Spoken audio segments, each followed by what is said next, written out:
that it's a pretty big dream. It's a pretty big desire. And if they find that out, they usually go, oh, you could never do that. Or, oh, I know somebody else who's tried to do that and it didn't work for them.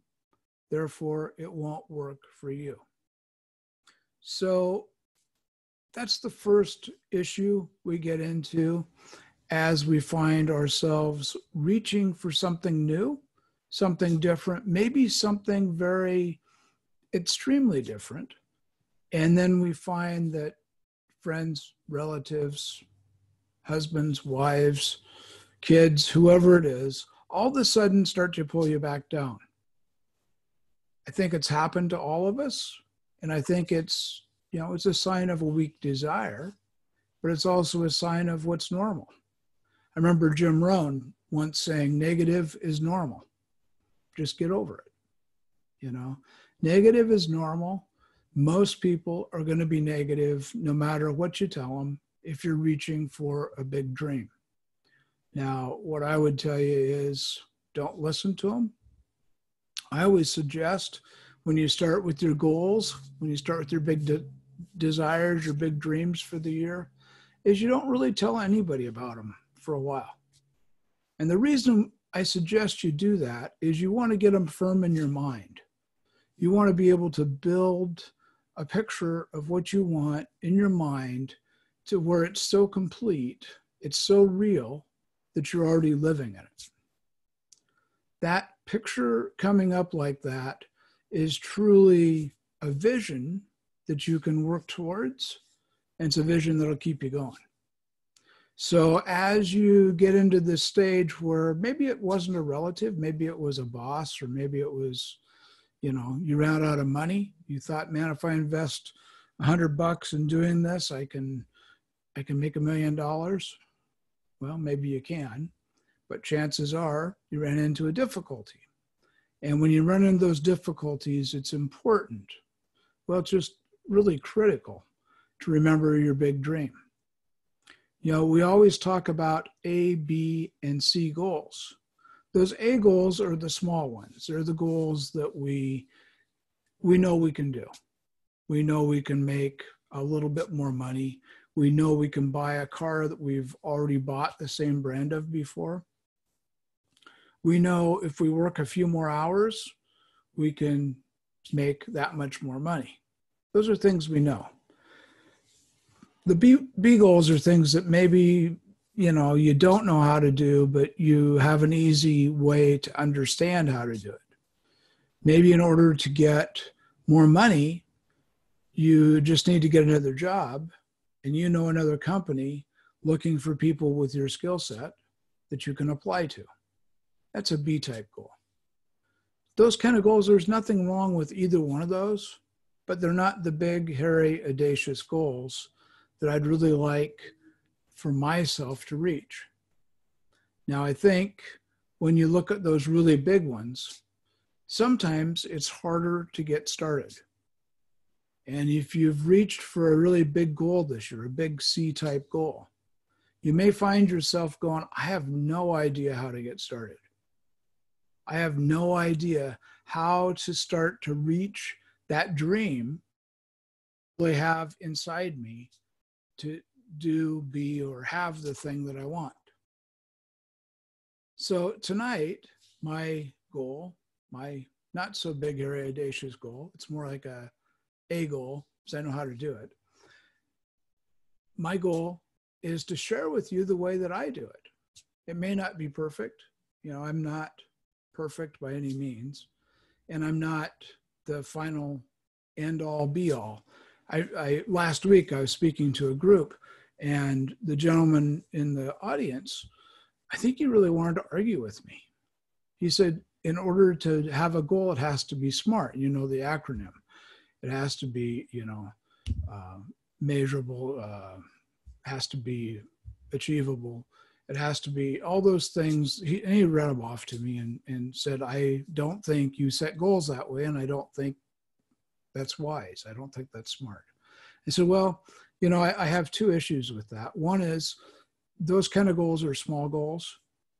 because if I know it's achievable, then usually I'm just setting a number and I'm gaining 10% or 20% or maybe 100%, whatever it is.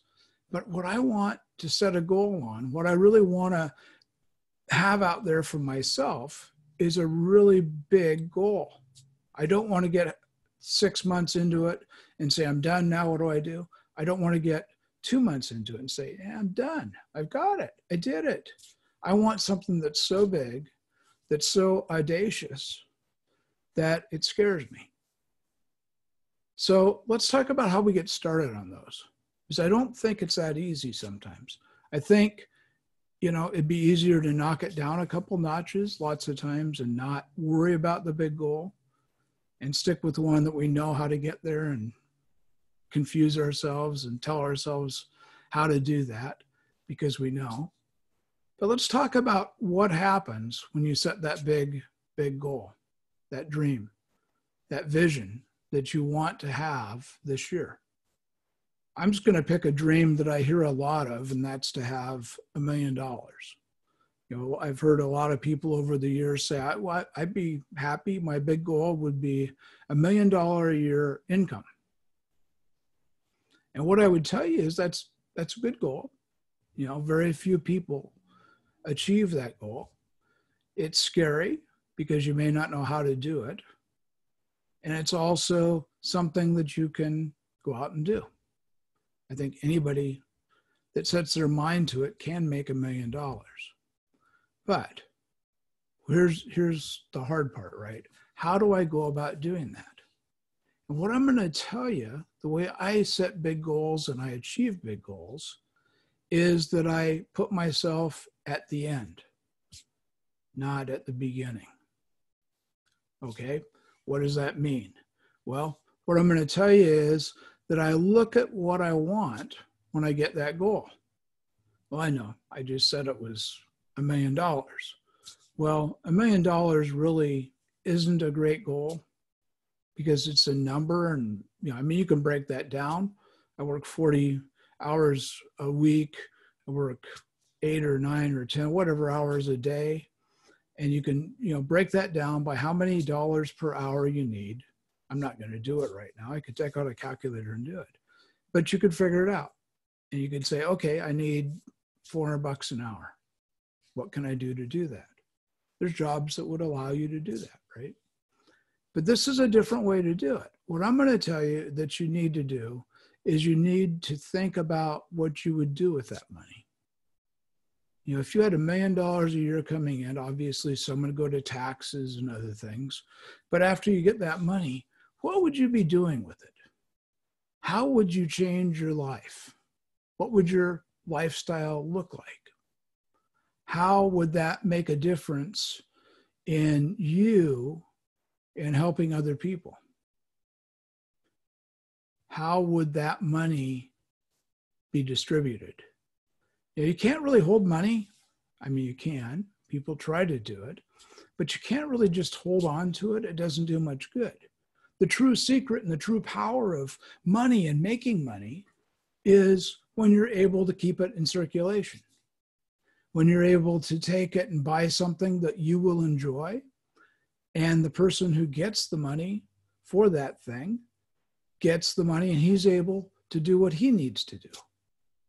I remember Bob Proctor talking about the cup on his mantle that he kept all his throw his change in. And he would get that full until it was totally full, and then he'd give it to one of his cousins or nephews, little guys, and say, here you go. And they take the money, and he was talking about his one nephew, his name happens to be TJ, and TJ took the cup and he got the money, and he went immediately to the golf course and bought golf lessons. So having the money for him wasn't, to play golf. It was buying lessons. And he could see himself doing that. And therefore, as soon as he got the money, it was his turn for the money. He took it and he went and he bought those lessons. Have you ever had a dream or a vision like that? Not how much money you're going to make, but what you're going to do with the money. Now, sometimes I think it's hard to even get there, right? Well, if I had $1 million, I'd end up with 700,000 in cash after I pay taxes. And I'd take that money, I'd pay off my mortgage, and I'd buy a new car, and I'd still have, I don't know, 500,000 left. Then what am I going to do with it? Well, I'll invest some in a money market fund, and I'll put some in stock, and maybe I'll buy some gold, and whatever it is. That still isn't much of a dream, right? That I'm managing, I'm playing with it. But if you start to think about the dream of the things you can do with it, that's where it truly becomes more interesting. So what we really want to do is build the desire. We don't want to build a flow chart saying I'm going to spend this much here, and dish it out. But what would you do with it? What would make you feel good if you made that kind of money this year and every year? Would you give it away? Probably give some of it away, right? That's basic human nature, help other people. Would you do fun things with your family? Take your vacations, go places, do things that you've never done before. Maybe rent a private jet and go to Disneyland or wherever it is that you want to go. Start to build that dream. The whole idea of Imagineering or visioneering is coming up with a goal or an idea of what you want to do. And what I do is I write it down. And the reason I write it down is really pretty simple. Because if I write it down, then I can really go in depth with it. So it might take a little bit of time. You might want to do this over a weekend or in an evening when you have the whole evening free. But write down what it is you think you want that you would do with that money. And there may be more than one thing. So you may have to write out several things, right? But how would that look? How would it feel? You know, the exercise that I always love to do is that if I was living that lifestyle of, let's say, having $500,000 a year in disposable income, how would I live each day? What would my day look like? What would that perfect day be? Now, as I start into that thought process and I start to wake up in the morning, I start to feel and think about those things that I really would like to have every day. You know, I think about the smell of the sea breeze coming through the open windows, the warmth coming from outside, it's perfect temperature. I think about the noise of the waves crashing up on the beach. I can almost feel it when I'm talking about it, because when I'm starting to dream about this, it's real, right? And then I'm going to just keep on writing it out. And I'm going to get in great detail, you know, even to the point of I swing my legs over the bed and I head into the bathroom and, oh, there's a little rock on the floor and I feel it, you know, in the palm of my foot, that I feel this little rock stick there. I have to reach down and take it out. And then I go on into the bathroom and do what I need to do, and I shave and I feel great. And I'm hearing and seeing and smelling and tasting and touching everything as I write it out. You know, I feel the grooves on the razor handle. I feel the creamy, soft lather of the shaving soap as I put it on my face. I feel the whiskers coming off. Kind of need to shave. But I feel and I see all those things. And as I write it out, I'm starting to build a true vision of what I want each and every day. Now, I've written that out quite a few times myself, and I'd suggest if you've never done it, to try that. Because if you're living the perfect day that you've always dreamed about, how would it look? How would it feel? How would it taste? How would breakfast taste if you had the perfect breakfast, or lunch or dinner? How would it smell? I mean, would it be an ocean breeze? Would it be a desert? Would it be on high on a mountaintop with the beautiful smells of grass and flowers? What are those things that are going to come into your mind they're going to fill up your perfect day. You know, if you look at that perfect day after you write it out and after you read it a few times, and after you start to supplant it in your mind by reading it over and over and over again, then all of a sudden, your desire, you want that. I want to wake up like that. I want to feel like that. The desire starts to burn. So what you're really doing is you're just attuning your mind to a different way of living that's going to allow you to spend that money in a way that's going to make you happy. You're still going to give some away. Maybe you're going to give it to an orphanage or to underdeveloped places, and you're going to visit, and you're going to see that in your mind. You're going to feel, taste, touch, and smell everything in your mind that you can do for real. You know, I don't think there's any doubt that the law of attraction says if we can think it and we can concentrate on it, that it will come to us. It may not come to us right away, but it's going to come to us. And I think it's really important to start to build that dream, that image of what you want. So as we imagineer, as we visioneer, whatever you want to call it, and we become part of what we want, we start to change. And we start to change not just mentally as we think about it. And every time now that you think about getting out of bed, you're thinking about, wow, that smell of the ocean breeze and the crashing waves against the shore. And oh man, it just feels so good. I love that. I love the smell. I love the taste. I love a little bit of salt on my tongue. And all of a sudden you start to just believe you're there. And then pretty soon you will be there because you're so attracted to it and it's so attracted to you. The two things have to come together, right? So think about that and think about how visioneering can make your desire a little stronger. Now, if you're having a problem with getting the desire strong enough to keep moving forward every day towards it, sit down and concentrate on one thing. Maybe it's not the whole day. Maybe it's how you have dinner. Maybe you're going out to restaurants and you're eating a certain type of food and you're taking a limo and you're living a certain lifestyle. Don't just stop at, I want to eat in nice restaurants 5 nights a week.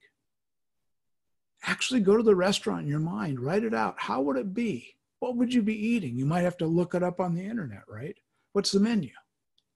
But whatever it would be, you want to start building that in your mind so you know exactly what it's going to be like, and you can build a bigger, more powerful dream and a bigger vision that'll drive you. Does it feel different to say, I'm going to eat out 5 nights a week in restaurants than it does to, I'm going to go to this certain restaurant where they have the best steak in town. I'm going to order that steak with a glass of wine. It's my favorite kind of wine.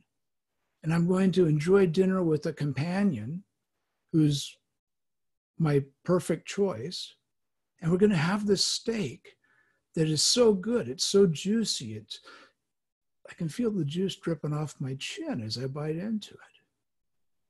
And the meal is so good and the waiter is so perfect. And as they bring out dessert, you know, the flaming dessert, they bring it out and put it on the table. Which way feels better? When we go out to dinner, or I'm going to have this wonderful experience? I'm going to vote for the experience every time, no matter what it is.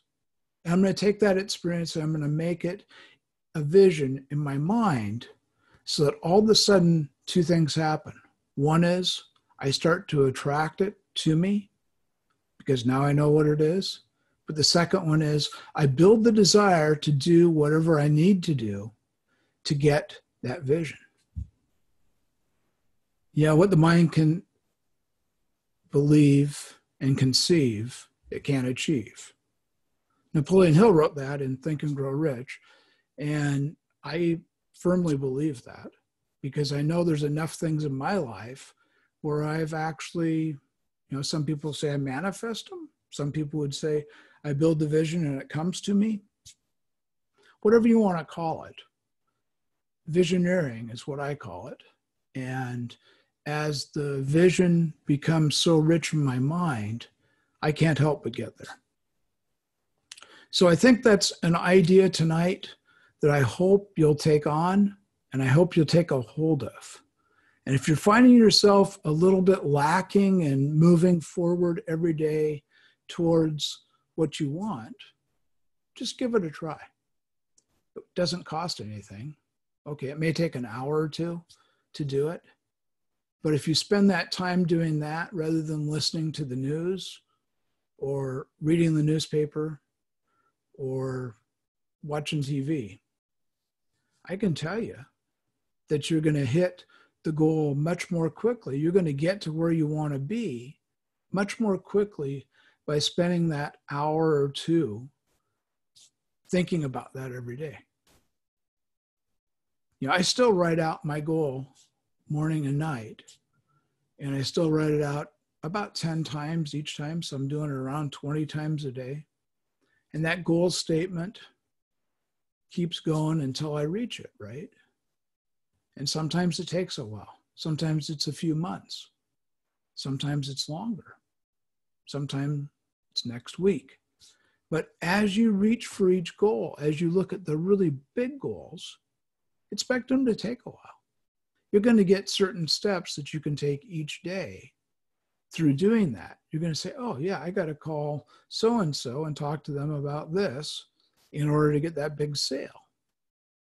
Or you're going to find yourself moving towards people that are being attracted to you to do what you want to do. Really simple, right? Law of attraction is really good. There's a lot of good stuff going on with our energy. And if we have our energy up and going first thing in the day, it's going to stay up there for a while. Or if we start out with, man, I am so tired. I was thinking about this morning getting out of the shower. Okay. I mean, I was tired this morning. I had a very short night of sleep because some things going on. And I was still up at 4:30 to do my stuff that I do every morning. And I had to be on a call at 8 o'clock. And I just found myself kind of down. I was getting out of the shower. I was going, man, I'm so tired. I don't know, I don't know what to do. I don't know if I can do what I'm trying to do. It's tough. And I found myself down there for a minute. And then I started thinking about, well, let me get out my goal card. And I pulled my goal card out and I saw myself traveling around the world, serving my clients, doing the things that I want to do, living a rich and full life. And boom, all of a sudden my energy started to perk back up. So writing it down helps. And tonight, before I got on the call, I was sitting here reading some of my dreams, some of what I want to do, my vision, right? I haven't got it all worked out. I don't have a week of my vision. I don't have every day for a week, but I have a day. And I can tell you what my perfect day would be like. And it really inspires me. And my energy comes back up. Now, hopefully I'm attracting all those energies to me that are at that same level, and it's going to be easy, right? If we stay up there, if we stay where we need to be naturally and effectively, we'll be there all the time. There's going to be down. There's going to be up. You know, if you didn't have up, you wouldn't have down. If you didn't have dark, you wouldn't have light. There's all those things that happen, and realize that it will happen. So if you're on that little down slope right now on your big goal for the year, don't get down. Only look at what you need to do to build a bigger, brighter, more beautiful image of what you want, so that you can dig into it, so you can add lots of detail to it, so you can hear, smell, taste, touch, feel everything in your mind. And your mind doesn't really know the difference because you can tell it what to do, right? So as you think about that tonight, if anybody has questions, I'm going to open up the questions at this point. I've given you a little bit to think about. I see we have one person on the line. So if you have any questions, Pachara, I would be happy to try to answer them. Anything going on with you tonight?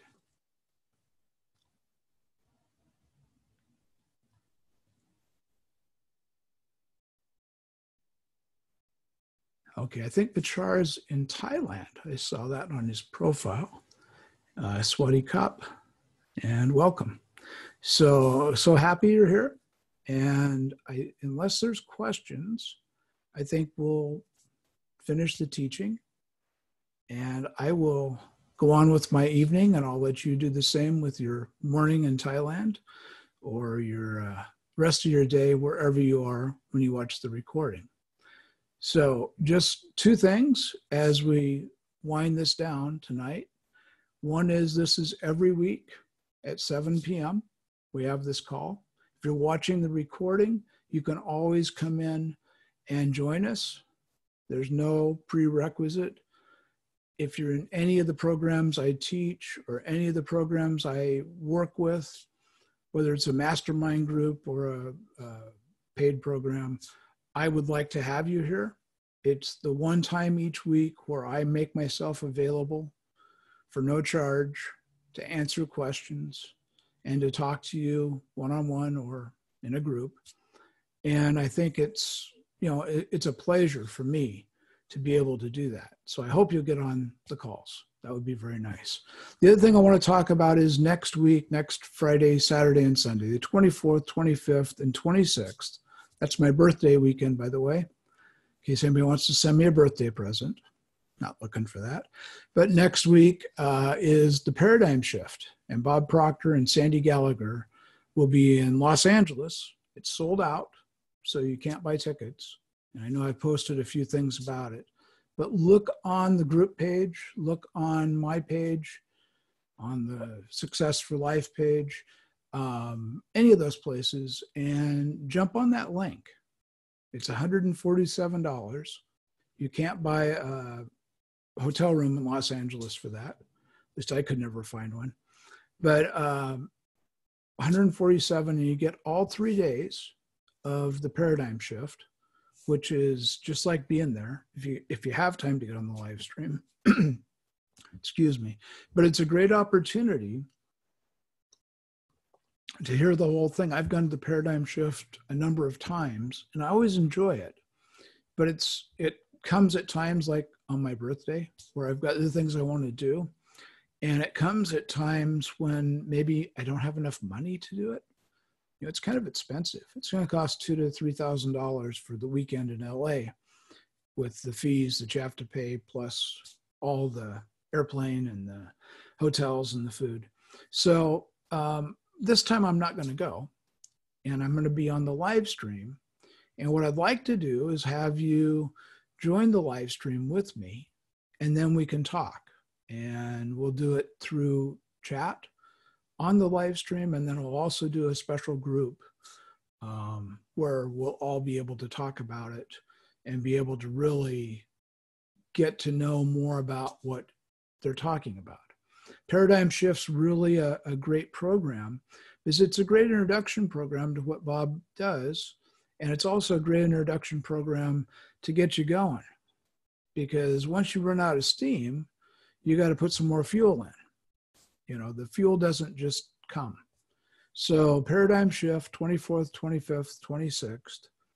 And then that following Wednesday, when our group call is, I'm going to be doing a 1-hour seminar to talk about opportunities for us to work together. And we're going to call that the Born Rich Seminar, because you are born rich, right? So let's plan on that. On I think it's the 29th, 7 o'clock, be a 1-hour special seminar. And if you're listening to this now, mark that down so you're here, because it's going to be a great time to really get some great information, much more than I do every week. And we're going to have a great event. So I want you all to be here. It'll be a webinar, I guess is the right word. So we'll do it on the same platform on Zoom. So people that normally would come to our weekly call will be here, but also we'll invite, and you can invite anybody that you'd like. So with that being said, unless there's any more questions, I'm going to jet out of here and go have some dinner. I hope you all have a wonderful evening, morning, afternoon, depending where you are. And I'm signing off till next week, when we'll be just a couple days before the paradigm shift. So we'll talk a little bit more about paradigms next week. Have a great week. Hope you're enjoying the recordings. Join the group. I asked everybody to put in there, what's their BHAG? What's their big, hairy, audacious goal? Post that in there this week. I want everybody to start chatting a little bit and talking about it in the group. If you're not a member of the group, please join the group. Have a good evening. This is Jeff Mays.